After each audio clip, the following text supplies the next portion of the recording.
বন্ধুরা, আজকে তোমাদের মাঝে যে গল্পটি নিয়ে হাজির হয়েছি সেই গল্পটির নাম হচ্ছে হ্যাপি নিউ ইয়ার।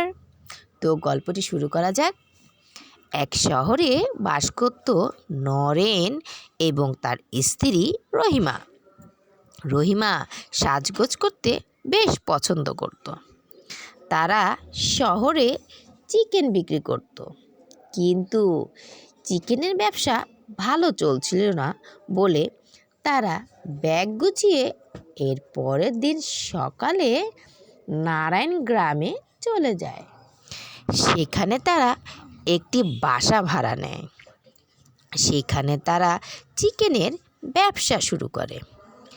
ভালোই বেচাকেনা চলছিল তাদের।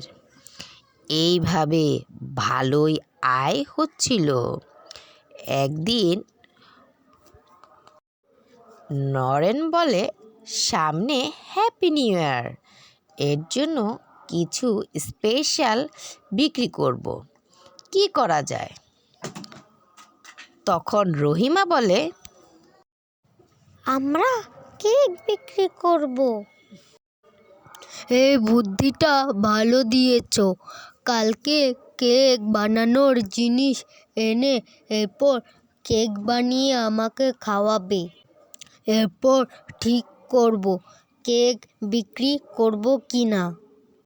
ঠিক আছে, আমি খুব ভালো কেক বানাতে পারি।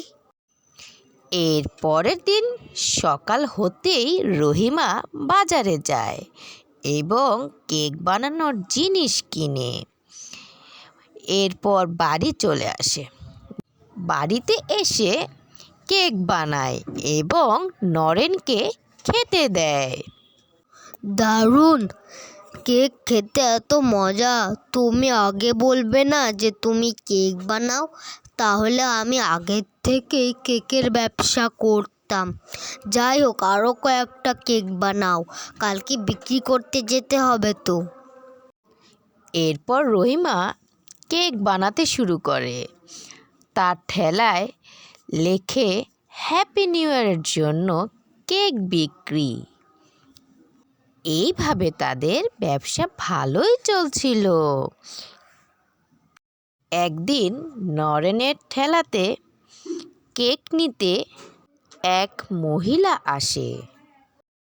তখন নরেন বলে, কেকের ওপর হ্যাপি নিউ ইয়ার লিখে দিব? না ভাই, এই কেকটার উপরে হ্যাপি নিউ ইয়ার লিখে কি হবে? আমাদের গ্রামে হ্যাপি নিউ ইয়ার উদযাপন করা যায় না। কেন হ্যাপি নিউ ইয়ার উদযাপন করা যায় না? আমি জানি না। এরপর সে তাড়াতাড়ি কেকটি নিয়ে চলে যায়। এরপর রাতে নরেন যখন আসে তখন সে রহিমাকে সব কথা খুলে বলে। সব কথা শুনে রহিমা বলে, আমি কালকে প্রতিবেশীদের কাছে জিজ্ঞেস করব। এর পরের দিন সকালে রহিমা পাশের বাড়ির রিয়ার কাছে যায় এবং রিয়াকে সব কথা খুলে বলে।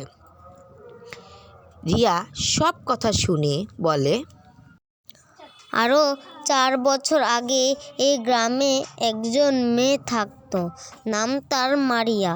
তার বাবা মা কেউ নেই। সে পিঠা বিক্রি করে সংসার চালাতো। সে প্রতি বছর অপেক্ষা করত কবে হ্যাপি নিউ ইয়ার আসবে। একদিন হ্যাপি নিউ ইয়ারের দিন সে আকাশে বোম ফাটাচ্ছিল। তখনই সেখানে কিছু ডাকাত আসে এবং টাকা দিতে বলে। সবাই ভয়ে পালাচ্ছিল। মারিয়া যখনই পালাতে যাবে তখনই সেখান থেকে একটি ডাকাত তাকে ধরে ফেলে। তার কাছে টাকা চায়, কিন্তু সে টাকা দিতে না পারায় তাকে মেরে ফেলে। ও অনেক চিৎকার করে, কেউ ওকে বাঁচাতে আসে না। তাই ও মরার আগে বলে যায় যে হ্যাপি নিউ ইয়ার উদযাপন করবে। তখন রিয়ার অশান্ত আত্মা তাকে মেরে ফেলবে। এরপর থেকে কেউই হ্যাপি নিউ ইয়ার উদযাপন করে না। এরপর রহিমা একটি ফকির আনে। ফকির এসে পুরো গ্রামটা তাবিজ দিয়ে বন্ধ করে দেয় এবং অশান্ত আত্মাকে মুক্তি দেয় এবং গ্রামের সবাইকে তাবিজ দেয়। এইভাবে এই বছর থেকে সবাই হ্যাপি নিউ ইয়ার উদযাপন করে এবং অনেক আনন্দ করে।